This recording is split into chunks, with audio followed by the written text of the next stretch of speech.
Shalom saudara yang diberkati oleh Tuhan Yesus Kristus. Jumpa lagi bersama dengan kami dari Gracia Hope Compassion Channel. Saudara, mari kita akan merenungkan sabda firman Tuhan. Sebelumnya mari kita mohon pertolongan Tuhan. Kita berdoa. Bapa, terima kasih Tuhan. Terima kasih buat pagi hari ini. Engkau yang sudah memberkati perjalanan kehidupan kami. Kami sudah dibangunkan dengan tubuh yang sehat diberkati. Kami percaya firman-Mu sebagai pelita bagi kaki kami dan terang bagi jalan kami, yang menuntun kehidupan kami supaya kaki kami tidak terpelecok, kaki kami tidak menyimpang. Bapa, dalam nama Yesus, kami sambut syukur firman-Mu. Kami percaya firman-Mu berkuasa untuk menguatkan, menyelamatkan jiwa kami. Di dalam nama Yesus, firman-Mu yang hidup, kiranya menjadi terang dalam kehidupan kami. Kami sambut berkat-Mu dalam nama Yesus. Haleluya. Amin. Bapak Ibu yang diberkati di dalam Tuhan Yesus Kristus, mari kita sambut kebenaran firman Tuhan yang terambil dari Filipi 1 ayat 12 hingga ayat yang ke-26, kesaksian Paulus dari dalam penjara. Aku menghendaki, saudara-saudara, supaya kamu tahu bahwa apa yang terjadi atasku ini justru telah menyebabkan kemajuan Injil, sehingga telah jelas bagi seluruh istana dan semua orang lain bahwa aku dipenjarakan karena Kristus. Saudara, sampai di sini kita lihat bahwa bagi Paulus yang dia alami ketika dia mengalami eh, tekanan karena penjara, karena pemberitaan Injil dan dia harus dianiaya, bagi dia itu mengakibatkan kemajuan Injil. Orang yang melihat salib Kristus sebagai satu pesona Kristus untuk menjadi alat ya, untuk dia menyaksikan tentang kebaikan Tuhan. Dia tidak akan memandang apapun yang dia alami, sekalipun dia ada di dalam penjara. Apa yang dia alami di dalam penjara justru bagi dia merupakan kesaksian yang menyebabkan kemajuan Injil. Sehingga telah jelas bagi seluruh istana dan semua orang lain bahwa aku dipenjarakan karena Kristus. Lanjut saudara, dan kebanyakan saudara dalam Tuhan telah beroleh kepercayaan karena pemenjaraanku, untuk bertambah berani berkata-kata tentang firman Allah dengan tidak takut. Ada orang yang memberitakan Kristus karena dengki dan perselisihan, tapi ada pula yang memberitakannya dengan maksud baik. Mereka ini memberitakan Kristus karena kasih, sebab mereka tahu bahwa aku ada di sini untuk membela Injil. Tetapi yang lain karena kepentingan sendiri dan dengan maksud yang tidak ikhlas. Sangkanya dengan demikian mereka memperberat bebanku dalam penjara. Tetapi tidak mengapa, sebab bagaimanapun juga Kristus diberitakan baik dengan maksud palsu maupun dengan jujur. Tentang hal ini aku bersuka cita dan aku akan tetap bersuka cita karena aku tahu bahwa kesudahan semuanya ini ialah keselamatanku oleh doamu dan pertolongan Roh Yesus Kristus. Saudara, Paulus tidak takut dengan beratnya tekanan dalam penjara, tetapi justru dia semakin giat memberitakan Injil dan dengan demikian dia justru menjadi saksi di dalam penjara. Sebab yang sangat kurindukan dan kuharapkan ialah bahwa aku dalam segala hal tidak akan beroleh malu, melainkan seperti sedia kala demikian pun sekarang. Kristus dengan nyata dimuliakan di dalam tubuhku, baik oleh hidupku maupun oleh matiku. Karena bagiku hidup adalah Kristus dan mati adalah keuntungan. Tetapi jika aku harus hidup di dunia ini, itu berarti bagiku bekerja memberi buah.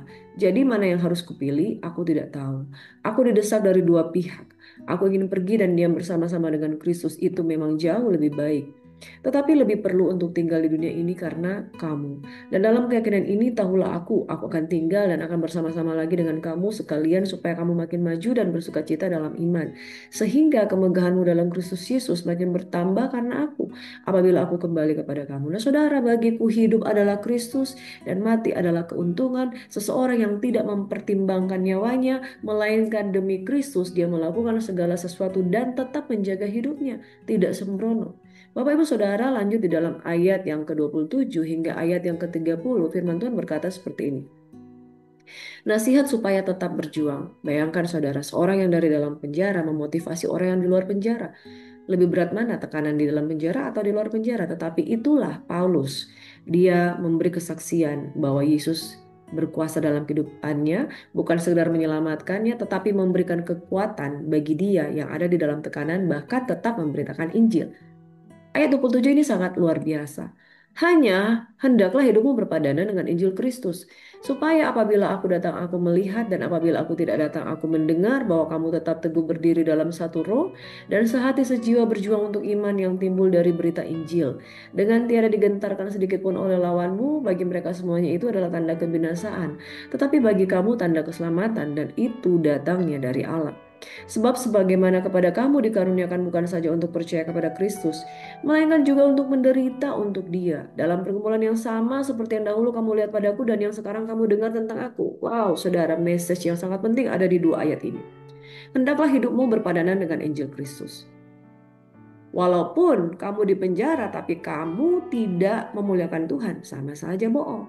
Tekanan yang kita alami, tekanan yang kita alami, tetap harus kita bersaksi tentang Kristus. Itu yang pertama, sepadan. Berpadanan dengan Injil Kristus. Jangan sampai kita katakan, saya sudah menderita dan lain sebagainya, tapi kamu tidak memberitakan Kristus dalam hidupmu, tidak menjadi kesaksian. Ayat 29 lebih luar biasa lagi. Kepada kita dikaruniakan, bukan saja untuk percaya kepada Kristus, melainkan juga untuk menderita untuk Dia. Saudara, kehidupan kita kalau kita menderita untuk Dia, itu adalah bonus.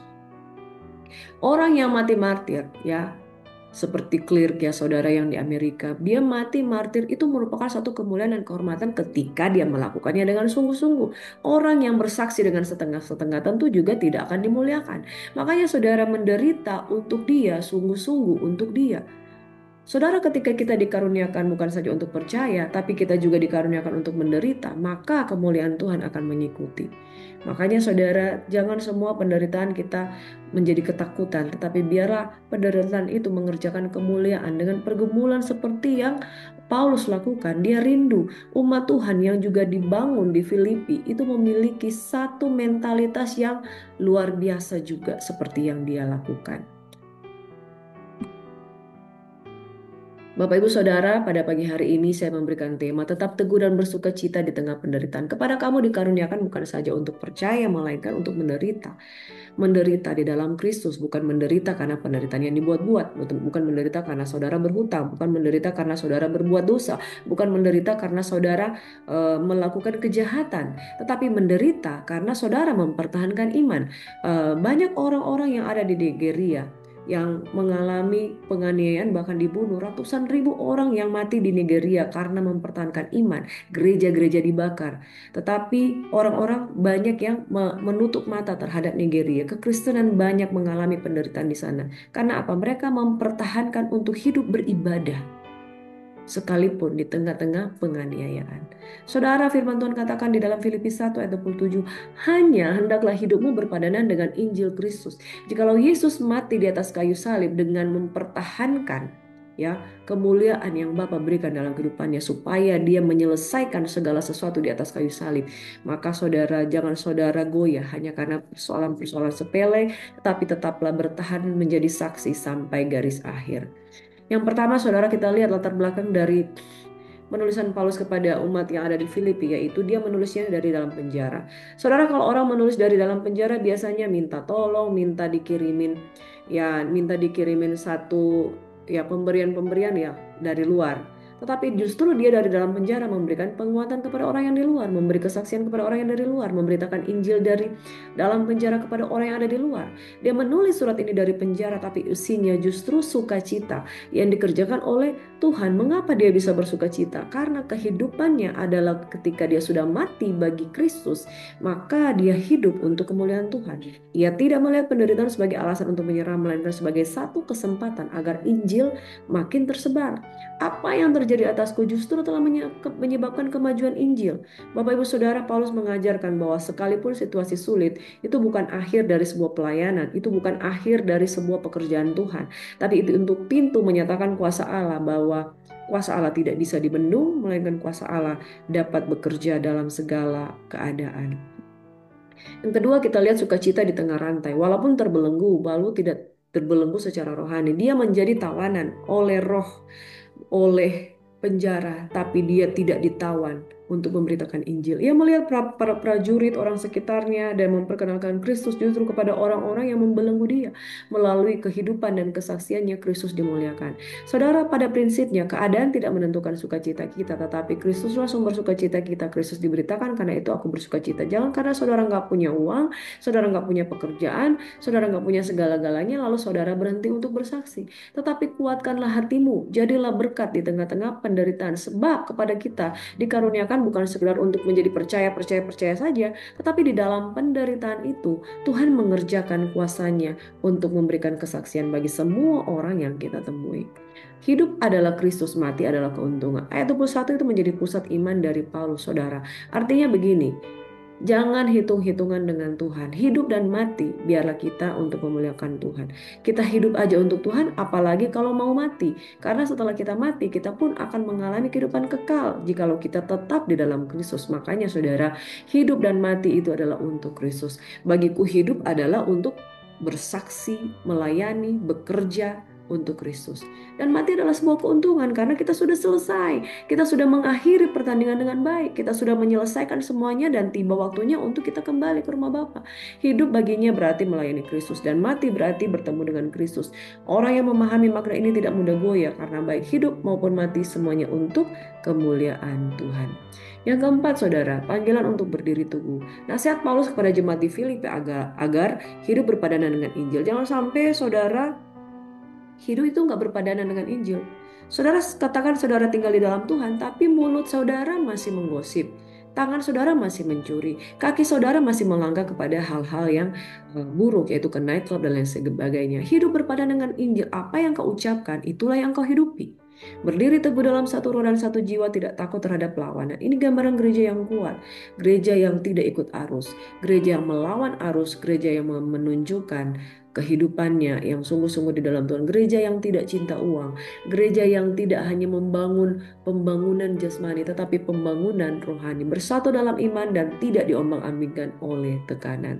Yang kelima, saudara, penderitaan di dalam Kristus adalah anugerah. Kepada kamu dikaruniakan saja bukan untuk percaya saja, tapi untuk percaya kepada Kristus, tapi juga untuk menderita untuk Dia. Ketika kita menderita untuk Dia, itu merupakan suatu kehormatan. Itu sebabnya martir-martir sangat dimuliakan. Martir-martir sangat dihormati. Karena apa? Ketika memuliakan Tuhan, maka upahnya, mahkotanya semakin luar biasa. Paulus menyebut penderitaan sebagai karunia. Dunia mungkin melihat penderitaan sebagai musibah, tetapi bagi orang percaya itu kesempatan untuk menunjukkan kesetiaan dan kasih kepada Tuhan. Kepada Kristus dikaruniakan nama di atas segala nama, sebab Dia telah mati di kayu, Dia telah taat dan taat sampai mati di kayu salib. Amin. Stefanus begitu dimuliakan sehingga Kristus bukan sekedar duduk di sebelah kanan Bapa, tetapi berdiri di sebelah kanan Bapa. Saudara, aplikasinya bagi kita orang percaya yang tinggal di hidup di dunia yang sekarang ini, tetaplah bersukacita walaupun dalam kesulitan, karena situasi tidak selalu bisa kita ubah, tapi kita bisa memilih untuk tetap bersukacita. Saudara ada tinggal di dalam tekanan, jangan gunakan tekanan itu untuk saudara lakukan perlawanan, untuk saudara kemudian balas jahat dengan jahat, tetapi biarlah gunakan tekanan itu untuk menjadi kesaksian. Gunakan setiap keadaan untuk memberitakan Kristus. Seperti Paulus di penjara, kita bisa menjadi saksi di tempat kerja, di rumah, atau di tengah tantangan hidup. Yang ketiga, hiduplah berpadan dengan Injil. Orang lain harus bisa melihat Kristus lewat hidup kita. Yang keempat, anggap penderitaan sebagai bagian dari panggilan. Penderitaan karena kebenaran mendewasakan dan memulihkan iman kita. Rasul-rasul Kristus, saudara, hampir semuanya mati karena menderita. Tetapi akhir dari kehidupan mereka adalah bersaksi. Dan dengan demikian, Injil diberitakan. Apa yang terjadi bagiku telah menyebabkan kemajuan Injil. Demikian firman Tuhan melalui Rasul Paulus. Oleh sebab itu saudara, hidup adalah Kristus, mati adalah keuntungan.